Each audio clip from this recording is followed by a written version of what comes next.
Okay mga paps, musta pala? Ngayong araw pala magsishare lang ako ng konting tips regarding sa mga nabahang motor o bago nyo ilusong yung motor nyo sa baha. Okay? So simulan natin to mga paps. Kasi dati, gumawa ako ng tips sa kotse, ngayon dito naman sa scooter o kaya sa motor. So, eto, konting tip lang. Halimbawa, hindi maiwasan talaga, lulusong kayo sa baha. Diba? Lulusong kayo sa baha. Hindi nyo alam kung lalalim na yung baha. Ang gawin yung diskarte, syempre, patayin nyo na makina nyo. Tapos doon, tanggalin yung negative terminal ng battery. So tanggalin nyo tapos itulak nyo na lang hanggang makalagpas kayo ng baha. So bakit? Kapag ganyan, hindi nyo alam, hindi nyo matansya yung baha. Kala nyo malalim lang, kala nyo mababaw lang. Kala nyo mababaw. Tapos biglang tumataas na. So kapag tumaas yan mga paps, critical yan. Pag inabot ng tubig yan, critical na yan mga paps. Papasukin ng tubig yung makina nyo. Kasi airbox hanggang dito lang eh. Kita yung airbox hanggang dito. Pakita ko. So ito yung airbox, yan papasok yun sa intake. So kapag nilubog nyo talaga sa baha yan, syempre, pag pinasok yan, papasukin din yung makina. Ayun yung makina, andun yung makina. Yan. So, pag pinasok yung makina, alam na. Gastos malala yan. Okay? So, yun yung, yung iwasan nyo. Patayin nyo, tanggalin yung negative terminal ng battery, tapos, itulak nyo na lang yung motor nyo hanggang makalagpas kayo sa malalim na baha. Okay? Tapos, bago nyo paandarin, bago ibalik yung negative terminal ng battery, siguraduhin yung tuyo. Okay? So, ba't ko sinabi na, tanggalin ang negative terminal ng battery? Kasi, kapag masyadong malalim na yung baha, andito yung yan yung ECU niyan Okay? So yung ibang ECU nandun nandun banda nandun. So mabuti na yung safe. Syempre, yan, kuryente yan. May posibilidad na mag-short yan mga. Imagine niyo yung ECU nyo, may supply ng kuryente, ilulubog niyo sa baha. Syempre sira yan mga paps. Ngayon may mga tropa tayo na na talagang inabot yung motor, binaha talaga, literal, mataas talaga yan. Inabot talaga siya.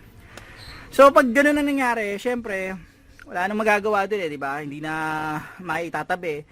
Huwag niyo munang paandarin. Check nyo yung mga connectors saka mga wiring. Okay? Saka yung ECU, check nyo rin. Gamit kayo ng contact cleaner, linisin yung mga wiring sa mga connectors nyo. Okay? Tapos nun, eto, di ba nalubog lahat yan?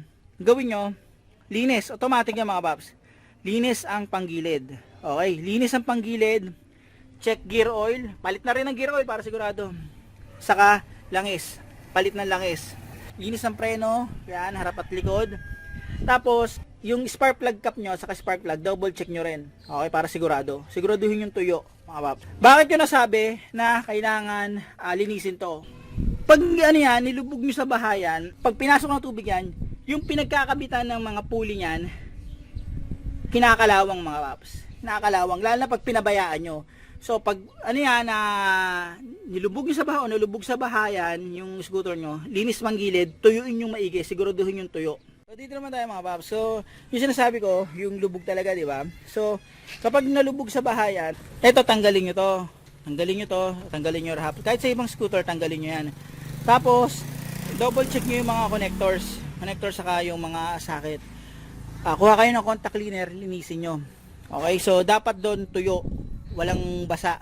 So, for safety na rin, linis sa mga connectors yan. Dito, yan, may mga connectors yan. Sa loob, linis din yan. So, dito tayo mga paps. Susunod yung gagawin, para sigurado, linis ng preno. Yan. So, pag ganyan, tignan nyo naman nangyari yan. Ito, kinakalawang na. Yan. Inusugod ko rin kasi minsan to sa, sa baha. Yan. Okay. Linis ng preno, harap at saka likod. So dito naman tayo mga paps. So gawin nyo, siguraduhin yung tuyo lahat. Kasi nandito yung starter niyan Okay, so siguraduhin nyo yung tuyo yan. Tapos, nandito yung magneto. Ito kasi mga paps, sa magneto, kinakalawang kasi talaga yung pinaka yung magneto niyan Ngayon, kaya ko sinasabi na tuyuin lahat. Ito kasi, meron sa loob ng magneto, andyan yung pinaka stator niya. Tapos sa ibang scooter, nakakabit yung pinaka crankshaft sensor niya. So, ang suggestion ko mga paps talaga, tuyuin talaga maigi. Kung posible, kung kaya nyo at hindi kayo natatakot, kapag tinanggal nyo yan, tanggalin nyo rin yung pinaka, yung pinaka magneto. Pag nakita nyo na yung stator, linisan nyo na rin, siguraduhin yung tuyo. As in tuyo talaga, mga paps. Tapos yung ECU, nandyan yung ECU nyan. Sa ibang scooter, nandyan yung ECU sa harap Diyan yung ECU, diyan yung rectifier. Nakalimutan ko, kaya dito sinasabi ko, pag nalubog, diba, sinabi ko check yung connector, yung rectifier din, siguraduhin yung tuyo. So yun lang mga paps, tandaan nyo pag nailusong nyo sa baha or binaha, palit ng langis, palit ng gear oil, linis pang gilid, check wiring sa kasaka connector, linis ang preno, harap likod, linis. Tapos, tuyuin nyo maigi yung harap kasi andun yung rectifier sa ibang socket sa bandang ilaw sa harap.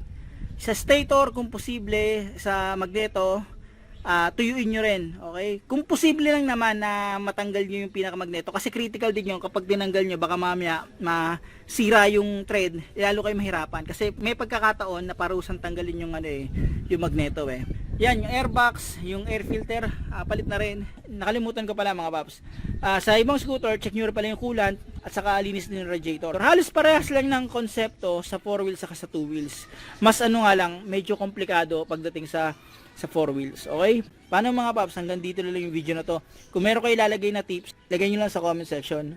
Paano mga paps, maraming salamat sa inyo.